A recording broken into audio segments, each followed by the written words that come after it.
सभी को नमस्कार। मैं अनिल कुमार और आप देख रहे हैं vision classes official YouTube channel.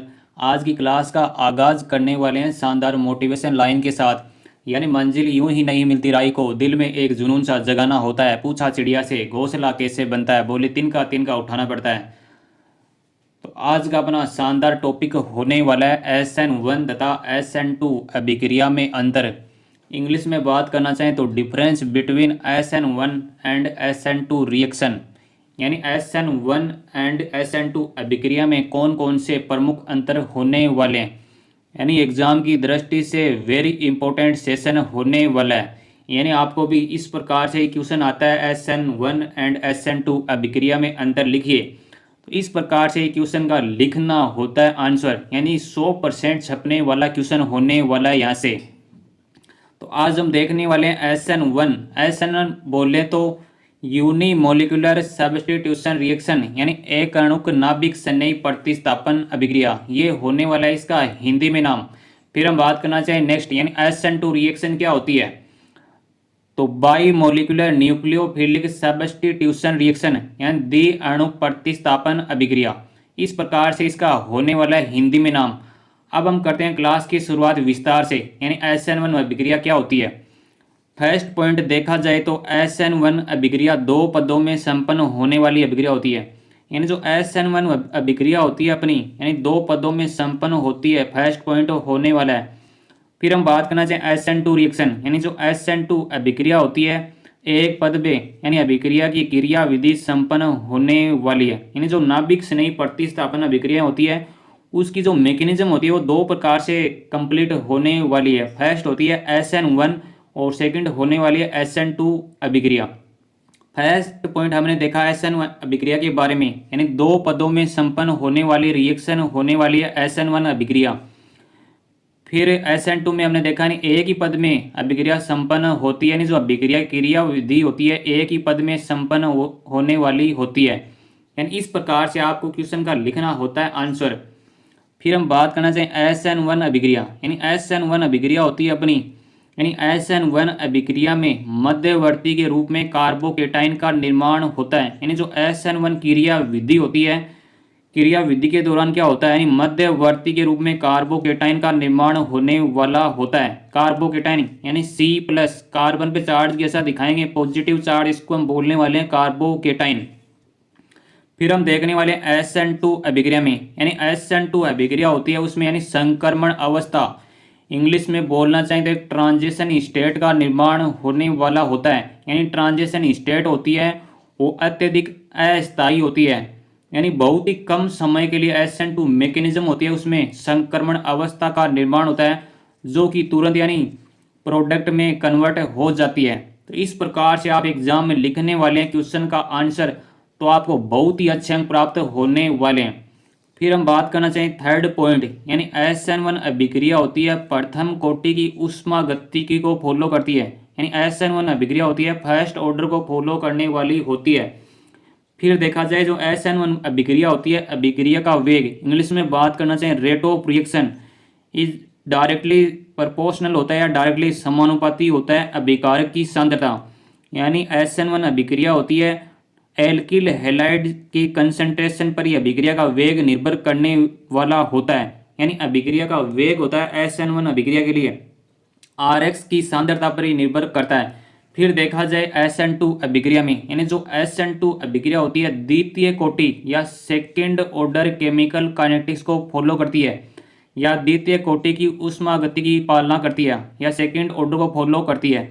फिर देखा जाए SN2 अभिक्रिया होती है उसमें अभिक्रिया का वेग, यानी रेट ऑफ रिएक्शन देखा जाए तो, यानी अभिकारक की सांद्रता तथा अभिकर्मक की सांद्रता, यानी दोनों की सांद्रता पर निर्भर करता है अभिक्रिया का वेग। यानी अभिक्रिया का वेग बराबर होने वाला है 3 डिग्री एल्किल हैलाइड, 3 डिग्री नहीं सॉरी मेथिल हैलाइड्स, इसको हम बोल सकते हैं मेथिल हैलाइड्स की कंसंट्रेशन, और साथ में क्या होने वाला है, यानी OH-, इसका नाम क्या होने वाला है हाइड्रोक्साइड आयन। दोनों की सांद्रता पर निर्भर करता है SN2 अभिक्रिया के लिए अभिक्रिया का वेग। यानी यहाँ पे क्या होने वाला है मेथिल हैलाइड, यानी इसका नाम क्या होने वाला है मेथिल हैलाइड। यानी अभिक्रिया का वेग देखा जाए SN2 अभिक्रिया के लिए तो मेथिल हैलाइड और OH माइनस यानी दोनों की सांद्रता पर निर्भर करता है। फिर नेक्स्ट पॉइंट देखें SN1 अभिक्रिया में, यानी SN1 अभिक्रिया में क्या होने वाला है, फोर्थ अंतर, यानी SN1 अभिक्रिया होती है उसमें क्या होता है, यानी रेसिमिक मिश्रण का निर्माण होता है। यानी SN1 अभिक्रिया में रेसिमीकरण मिश्रण का निर्माण होता है। यानी सभी पॉइंट आपकी एग्जाम की दृष्टि से वेरी इंपॉर्टेंट है। फिर हम देखना चाहें SN2 अभिक्रिया में, यानी जो SN2 अभिक्रिया में विन्यास का प्रतिपन जिसका एक स्पेसिफिक नाम होने वाला है वोल्डेन प्रतिपन का निर्माण होता है। यानी SN2 मैकेनिज्म होती है उसमें विन्यास का प्रतिपन देखने को मिलता है जिसको हम बोलने वाले हैं वोल्डेन प्रतिपन। इस प्रकार से प्रमुख अंतर होने वाले हैं SN2 and SN1 and SN2 अभिक्रिया में प्रमुख अंतर। यानी मंजिल यूं ही नहीं मिलती राही को, दिल में एक जुनून सा जगाना होता है। पूछा चिड़िया से घोंसला कैसे बनता है, बोली तिनका उठाना पड़ता है। तो इस प्रकार आप भी यदि लगातार मेहनत कर रहे हो मेरे साथ तो आपको सफलता बिल्कुल मिलने वाली है। यानी एग्जाम में आपको 100% फायदा होने वाला है। यानी जब आप क्वेश्चन पेपर देखोगे एग्जाम में तो आपको पता चल जाएगा मेहनत क्या चीज़ होती है। अब हम देखने वाले हैं पांचवा पॉइंट, यानी फिफ्थ पॉइंट क्या होने वाला है। SN1 अभिक्रिया के लिए क्रियाशीलता का क्रम क्या होने वाला है। तो पहले सर्वाधिक क्रियाशीलता किसकी होती है, 3 डिग्री एल्किल हैलाइड्स, फिर होती है 2 डिग्री एल्किल हैलाइड्स, फिर 1 डिग्री फिर मेथिल हैलाइड्स।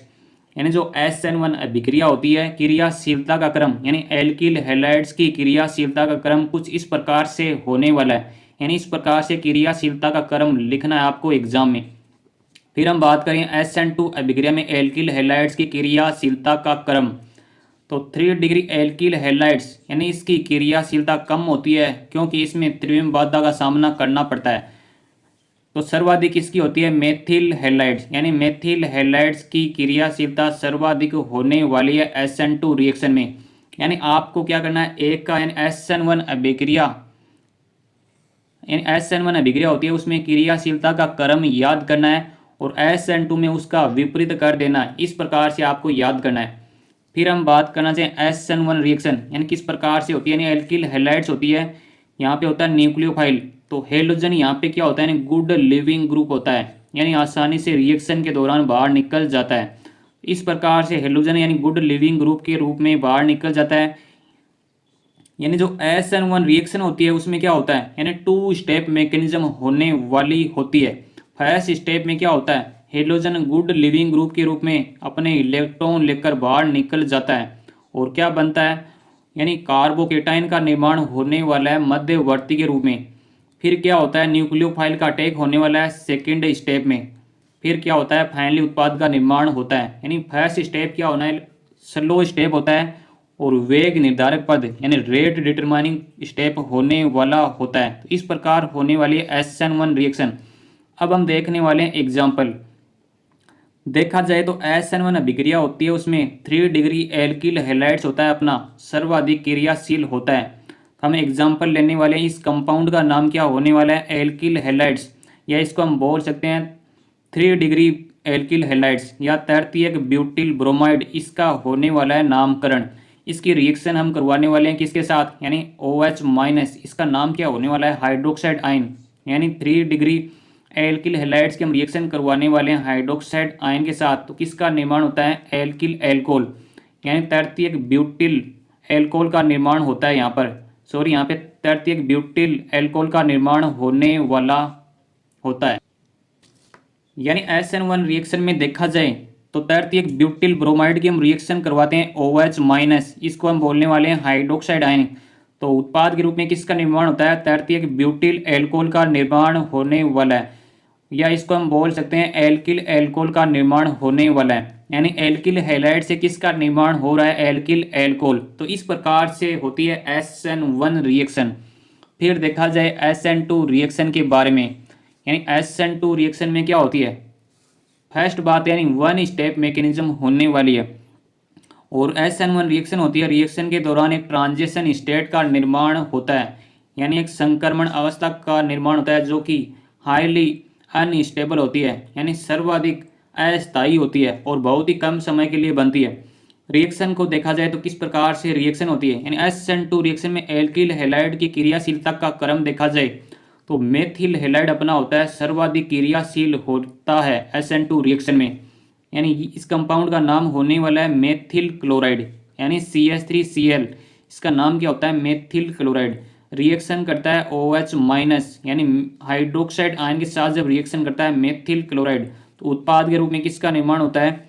मेथिल एल्कोहल का निर्माण होता है। फिर हम बात करना चाहें SN2 रिएक्शन होती है, उसमें विन्यास का प्रतिपन देखने को मिलता है, जिसको हम बोलने वाले हैं वोल्डेन प्रतिपन।